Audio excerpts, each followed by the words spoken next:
ابھی آپ کے سامنے سورہ بقرہ کی ایک آیت کریمہ تلاوت کی گئی۔ اصل اس آیت کے نازل ہونے سے پہلے نماز میں بات کرنے کی اجازت تھی۔ اس آیت کے نازل ہونے سے پہلے صحابہ اکرام نماز کے دوران آپس میں گفتگو کر لیتے تھے۔ اگر کسی کو پوچھنا ہے یہ کون سی رکعت ہے، نماز کے دوران ہی ایک دوسرے سے پوچھ لیتے اور ایک دوسرے کو جواب بھی دے دیا کرتے تھے۔ لیکن جیسے ہی سورہ بقرہ کی یہ آیت کریمہ نازل ہوئی تو اس آیت کے نازل ہونے کے بعد نماز میں بات کرنے کو حرام قرار دیا گیا۔ اگر کوئی بندہ نماز میں جانتے بوجھتے اگر بات کرتا ہے تو اس سے اس کی نماز باطل ہو جائے گی۔ جیسے کھانے پینے سے نماز کے دوران نماز باطل ہو جاتی ہے تو اسی طرح سے نماز کے دوران گفتگو کرنے سے نماز باطل ہو جاتی ہے، کیونکہ اللہ نے صاف الفاظ میں اس آیت میں فرمایا وَقُومُوا لِلَّهِ قَانِتِينَ، جب تم نماز کے لیے کھڑے ہو تو اللہ کے لیے نماز میں پوری خاموشی اختیار کرو۔ یہاں گفتگو نہیں کرنا، ادھر ادھر کی باتیں نہیں کرنا، کیونکہ بندہ اللہ سے باتیں کرتا ہے۔ یہ جو حکم ہے ایک صحابی کو نہیں معلوم تھا۔ وہ صحابی کون ہے؟ حضرت معاویہ بن حکم السلمی رضی اللہ عنہ۔ صحیح مسلم کا واقعہ ہے، خود وہ اپنا واقعہ بیان کرتے ہیں۔ امام مسلم رحمہ اللہ نے اپنی صحیح مسلم میں اس واقعے کو بیان کیا ہے کہ یہ آیت تو نازل ہو گئی لیکن آپ کو اس کا علم نہیں تھا، تو لہٰذا آپ رضی اللہ عنہ فرماتے ہیں حضرت معاویہ کہ میں اللہ کے نبی کے ساتھ نماز پڑھ رہا تھا اور میرے ساتھ میرے اور جو ہے دوست و احباب بھی تھے، تو نماز کے دوران ایک بندے کو چھینک آ گئی۔ اور حکم کیا ہے؟ نماز کے دوران اگر کسی کو چھینک آئے تو بلند آواز سے الحمدللہ اور یرحمک اللہ جواب میں نہیں کہنا چاہیے۔ علماء نے کہا کہ اگر کسی کو چھینک آئے اگر دل ہی میں وہ الحمدللہ کہنا چاہے تو کہنے کی گنجائش ہے، زبان پر الحمدللہ اور سننے والا یرحمک اللہ نماز کے دوران نہیں کرنا چاہیے۔ تو معاویہ رضی اللہ عنہ فرماتے ہیں کہ نماز کے دوران ایک آدمی کو چھینک آ گئی تو میں نے جواب میں یرحمک اللہ کہہ دیا بلند آواز سے۔ تو ہوا کیا؟ میرے جو ساتھی تھے مجھے گھور کے دیکھنے لگے، فرمان القوم بابصارہم، تو ایسا لگ رہا تھا جیسے میرے بلند آواز سے یرحمک اللہ کہا تو لوگ مجھے گھور کے دیکھنے لگے۔ میں نے نماز ہی میں کہا ما شأنکم تنظرون الی، تمہیں کیا ہو گیا ہے مجھے گھور گھور کے کیوں دیکھ رہے ہو؟ میں نے بلند آواز سے کہہ دیا۔ اس کے بعد میرے جو ساتھی تھے وہ اپنے ہاتھ کو اپنے ران پہ مارنے لگے، اپنے ہاتھ کو اپنے ران پہ مارنے لگے، گویا کہ نماز میں بات نہیں کرنی چاہیے، خاموش رہو خاموش رہو، یہ مجھے سمجھانا چاہ رہے تھے۔ تب مجھے احساس ہوا کہ شاید میرے ساتھی مجھے خاموش کرانا چاہتے ہیں تو میں خاموش ہو گیا۔ نماز کے دوران اتنا بڑا ہنگامہ ہوا۔ اب حضرت معاویہ فرماتے ہیں رضی اللہ عنہ میرے اندر ایک عجیب کیفیت تھی، اللہ کے نبی نماز پڑھا رہے، اب نماز کے بعد کیا ہوگا نہیں معلوم۔ اللہ اکبر۔ اصل یہاں پر جو بات حضرت معاویہ فرماتے ہیں میرے اور آپ کے لیے بڑی نصیحت ہے دوستو۔ کیا کہا جانتے؟ حضرت معاویہ رضی اللہ عنہ نے اللہ کے نبی نماز سے فارغ ہوئے، اللہ کے نبی نماز سے فارغ ہوئے، حضرت معاویہ رضی اللہ عنہ فرماتے ہیں فَبِأَبِي هُوَ وَأُمِّي مَا رَأَيْتُ مُعَلِّمًا قَبْلَهُ وَلَا بَعْدَهُ أَحْسَنَ تَعْلِيمًا مِّنْهُ فَوَاللَّهِ ما كهرني ولا ضربني ولا شتمني ولكن قال إن هذه الصلاة لا يصلح فيها شيء من كلام الناس إنما هو التسبيح والقراءة والتكبير۔ حضرت معاویہ فرماتے ہیں میرے ماں باپ اللہ کے نبی پہ قربان ہوں۔ یہ صحابہ کا انداز ہوتا اپنی اپنائیت اور محبت کو اللہ کے نبی کے سامنے ظاہر کرنے کا۔ میرے ماں باپ اللہ کے نبی پہ قربان ہو، میں نے اللہ کے نبی سے پہلے، اللہ کے نبی کے بعد آپ سے بہتر کسی استاذ کو نہیں دیکھا، آپ سے بہتر کسی تربیت کرنے والے کو نہیں دیکھا۔ اتنا بڑا ہنگامہ ہوا نماز میں، اللہ کی قسم اللہ کے نبی نے نہ مجھے ڈانٹا، نہ مجھے مارا، نہ مجھے برا بھلا کہا، نہ ڈانٹا، نہ مارا، نہ برا بھلا کہا، بلکہ ہمارے نبی نے فرمایا نماز کے بعد آپ کی یہ سنت تھی کہ قوم کی طرف جو ہے چہرہ کر کے اللہ کے نبی بیٹھتے تھے، آپ نے فرمایا کہ بھائی لوگ یہ نماز ہے اور نماز میں بات درست نہیں ہے، لوگوں کی گفتگو نماز کے دوران مناسب نہیں ہے، نماز میں تو اللہ کی پاکی ہوتی ہے، اللہ کی بڑائی ہوتی ہے، قرآن کی تلاوت ہوتی ہے۔ تو غلطی کرنے والے کو بھی غلطی کا احساس ہو گیا، اور اللہ کے نبی کا جو بتانے کا جو نرالا انداز تھا وہ ذہنوں پر سے گزرتے ہوئے دل پر اثر انداز آپ کی نصیحت ہوتی تھی۔ دوستو یہی نصیحت مجھے اور آپ کو بھی حاصل کرنا چاہیے تربیت کے فیلڈ میں۔ ہم بھی اپنے بچوں کی تربیت چاہتے ہیں، ہم بھی اپنے نوجوانوں کی تربیت چاہتے ہیں، لیکن ایسا اسلوب اور طریقہ اختیار کرتے ہیں کہ تربیت کے راستے میں ہمارے بچے ہم سے آج دور ہو رہے۔ آپ دیکھیے گا، آپ کچھ اپنے بچوں کو نیک بنانا چاہتے، دیندار بنانا چاہتے، بااخلاق بنانا چاہتے، بڑی تڑپ رکھتے آپ، لیکن جو اسلوب اختیار کرتے، انداز اختیار کرتے سمجھانے کا، اتنا بے ڈھنگ انداز ہوتا ہے، بچے آپ کو سمجھنے کے بجائے آپ سے دور ہوتے جا رہے ہیں۔ تربیت میں کامیاب باپ وہ ہے، کامیاب باپ وہ ہے جو اپنی تڑپ کو اپنے بچے کے دل میں بٹھا دے۔ دوستو ابراہیم علیہ السلام کا واقعہ ہمارے سامنے ہے نا، ابراہیم علیہ السلام اپنے باپ کو کیسے نصیحت کر رہے ہیں، دیکھو سورہ مریم میں اللہ نے اس نصیحت کو بیان کیا ہے۔ باپ بتوں کو اپنے ہاتھوں سے بنانے والا، باپ اپنے بچے کی دعوت کا سب سے پہلے جو ہے وہ خلاف تھا، لیکن حضرت ابراہیم کا انداز دیکھیے اپنے باپ کو سمجھاتے ہوئے، یا ابتی لما تعبد ما لا يسمع ولا يبصر ولا يغني عنك شيئا، اے ابو جان ایسے بت کی آپ عبادت کیوں کرتے ہیں جو بت نہ سن سکتے ہیں، نہ دیکھ سکتے ہیں، نہ آپ کو کچھ فائدہ پہنچا سکتے ہیں۔ یا ابتی لا تعبد الشیطان، اے ابو جان شیطان کا کہا نہ مانو، شیطان کی عبادت مت کرو۔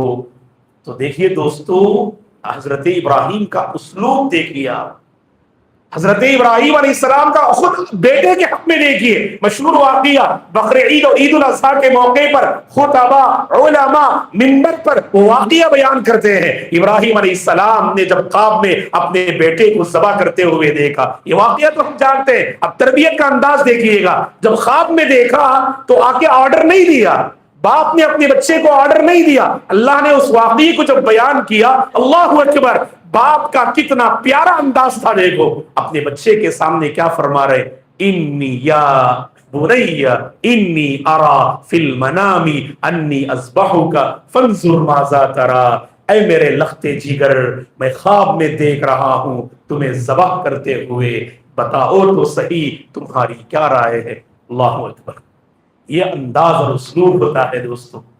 باپ جب اپنے بچے کو یہ فیل کرائے کہ باپ بچے کا احترام کرتا ہے تو بچے کے دل میں بھی باپ کا احترام پیدا ہوتا ہے۔ یہ نہیں کہا ابراہیم علیہ السلام نے میں نے تمہیں ذبح کرتے ہوئے دیکھا اب ذبح کر کے رہوں گا، یہ اللہ کا آرڈر ہے، ایسا نہیں کہا۔ فانظر ماذا تری، اے میرے لخت جگر بتاؤ تو صحیح تمہاری کیا رائے ہے۔ اللہ اکبر، میرے اور آپ کی زبان سے نکلنے والے الفاظ ہمارے بچوں کے کانوں سے گزرتے ہوئے دل پہ اتر آئیں، ایسا انداز اختیار کرو اللہ کے بندو، ہم تربیت میں بہت کامیاب ہوں گے۔ ایک زمانہ تھا، آپ جو بڑے یہاں بیٹھے ہیں اللہ تمام کو سلامت رکھے، بڑوں کی بچپن میں جو تربیت ہوئی وہ انداز الگ تھا، مارتے تھے، پیٹتے تھے اور اسے برداشت بھی کر لیتے تھے، لیکن جو نیو جنریشن ہے یہ مار کو برداشت نہیں کرتی ہے دوستو۔ اس لیے ایجوکیشن کے فیلڈ میں دیکھیے، بچپن میں ہمیں جو تعلیم دی گئی استاذ کی مار پھول کی ہار بولتے تھے، لیکن آج دیکھ لیجئے گا اگر استاذ نے ایک مار دیا تو بچے پر کوئی ایکشن نہیں، استاذ پہ ایکشن لے کر استاذ کو ٹیچنگ فیلڈ سے ہٹانے کی جو ہے کوشش کرتے ہیں۔ تو نیو جنریشن جو ہے یہ مار کو پسند نہیں کرتی ہے، تو اس کے انداز میں جا کر ان کو سمجھانا بہت کمال، بلکہ میں تو کہوں گا آج کے دور میں ہر باپ کے لیے بہت بڑا چیلنج ہے۔ ایک باپ اپنے بچے کے حق میں باپ سے بڑھ کر دوست رہے، یہ بہت بڑی بات ہے دوستو یہ، کیونکہ جب آپ باپ اور دوست دونوں بن کر رہیں گے آپ کے بچے آپ پہ فدا ہوں گے، آپ کے بچے آپ پہ قربان ہوں گے۔ ہمارے بچے دوستوں پہ قربان ہیں، اس لیے دل کی ہر بات دوستوں میں نقل کرتے ہو، باپ سے ہمیشہ دور رہتے، کیونکہ باپ کا چہرہ بچوں کے سامنے کیا ہے، کسی بچے سے پوچھیے آپ کے ابو کیسے، تو چہرہ ذہن میں آتا ہے ہمیشہ مارتے، ہمیشہ غصہ کرتے، کبھی میں نے ابو کے چہرے میں مسکراتا چہرہ دیکھا ہی نہیں، کبھی میں نے میٹھی گفتگو کرتے ہوئے سنا ہی نہیں۔ تو کیسے دوستوں بچے بڑوں سے قریب ہوں گے؟ بڑوں کا انداز جو ہوتا ہے ایک نسل ایک جنریشن کو بناتا ہے، یاد رکھنا، بڑوں کے انداز سے نسل بنتی بھی ہے اور نسل بگڑتی بھی ہے، یاد رکھنا۔ میں بڑوں سے ادب و احترام سے اپیل کروں گا، جو ہمارے نوجوان ہیں، ہمارے بچے ہیں، اپنی شفقت میں انہیں لیجئے گا، اپنی رحمت میں انہیں لیجئے گا، اور اپنی تڑپ اور ہمدردی میں انہیں لیجئے گا، بہت ضروری ہے، ورنہ یہ بچے اگر دور ہو جائیں گے نا پھر انہیں قریب کرنے والا کوئی نہیں ہوگا۔ اگر ہمارے نوجوان مسجد کے آس پاس ہیں، اللہ کی بڑی نعمت ہے، یہ شراب خانوں میں نہیں ہے، یہ برائی کے اڈوں میں نہیں ہے، یہ اللہ کے گھر میں ہے۔ اگر وہ غلطی بھی کرتے ہیں ہم ان کی اصلاح کر دیں گے انشاءاللہ۔ ان کے ساتھ ایسا معاملہ مت کیجئے گا، ایسا انداز اختیار مت کیجئے گا وہ نوجوان توبہ کرتے ہوئے مسجد سے دور چلا جائے اور پوری زندگی اس کی بگڑ جائے، تو ہم اور آپ ذمہ دار ہوں گے دوستو۔ اسی لیے آج بہت ضروری ہے کہ تربیت کا ایسا انداز اختیار کرنا چاہیے کہ چھوٹے بڑوں سے قریب ہو پائیں، تو بڑوں کو چاہیے وہ بڑپن باقی رکھیں، اور بچوں کی غلطیوں کو ہم نظر انداز کرنے کی بات نہیں کرتے ہیں، اصلاح کا جو صحیح طریقہ ہے اسے اختیار کیجئے۔ اللہ نے قرآن میں کیا بہترین نصیحت کی، اللہ نے قرآن میں کہا، یاد رکھنا اللہ کے بندو، وَلَا تَسْتَوِي الْحَسَنَةُ وَلَا السَّيِّئَةُ، اچھائی اور برائی یہ دونوں کبھی برابر ہو نہیں سکتے۔ ہم اچھائی ان کے ساتھ کرتے ہیں جو ہمارے ساتھ اچھائی کرتے ہیں، یہ کوئی کمال نہیں ہے۔ سنیے گا کہ ہم اچھائی ان کے ساتھ کریں جو ہمارے ساتھ اچھائی کرے، یہ کوئی کمال نہیں۔ ان کے ساتھ آپ اچھائی کریں جو ہمارا برا چاہتے ہیں، جو ہمارا برا چاہتے ہیں ان کے ساتھ اچھائی کر کے دیکھیے، زندگی گزارنے کا مزہ آئے گا۔ اسلام کی یہی تعلیم ہے۔ اللہ نے آگے کہا ادفع باللتی ہی احسن، کوئی برائی سے آپ کا مقابلہ کرے اچھائی سے اس کا مقابلہ کیجیے، کوئی نفرت سے آپ کا مقابلہ کرے محبتوں سے آپ اس کا مقابلہ کیجیے، کوئی آپ کا مقابلہ پتھروں سے کرے آپ اس کا مقابلہ دعاؤں سے کیجیے گا۔ طائف کا واقعہ ہمارے سامنے ہے، ہمارے نبی نے طائف والوں کے ساتھ جو آپ نے معاملہ کیا، اللہ کی قسم وہ رحمت کا معاملہ تھا، وہ محبت کا معاملہ تھا، وہ ہمدردی کا معاملہ تھا، اور طائف والوں نے آپ کے ساتھ جو معاملہ کیا حد سے زیادہ اللہ کے نبی کو تڑپایا۔ اسی لیے مایا عائشہ سے ایک مرتبہ اللہ کے نبی نے فرمایا، میں نے اپنی سب زندگی میں سب سے کٹھن سب سے پریشان کن اگر کوئی دن دیکھا تو طائف کا دن ہے، جب طائف کے اوباشوں نے، طائف کے نوجوانوں نے اللہ کے نبی کے جسم مبارک کو پتھر سے مار مار کر لہو لہان کر دیا۔ پہاڑوں کے فرشتے آپ کے پاس آئے اور کہا اے نبی آپ حکم دیجئے، یہ طائف جو دو پہاڑیوں کے درمیان میں ہے ہم اسے کچل کے رکھ دیتے ہیں۔ اللہ کے نبی نے کیا فرمایا؟ آپ کی زبان سے وہ گولڈن الفاظ نکلے، وہ گولڈن الفاظ نکلے، بل ارجو ان یخرج اللہ من اصلابہم من یعبد اللہ وحدہ لا یشرک بہ شیئا۔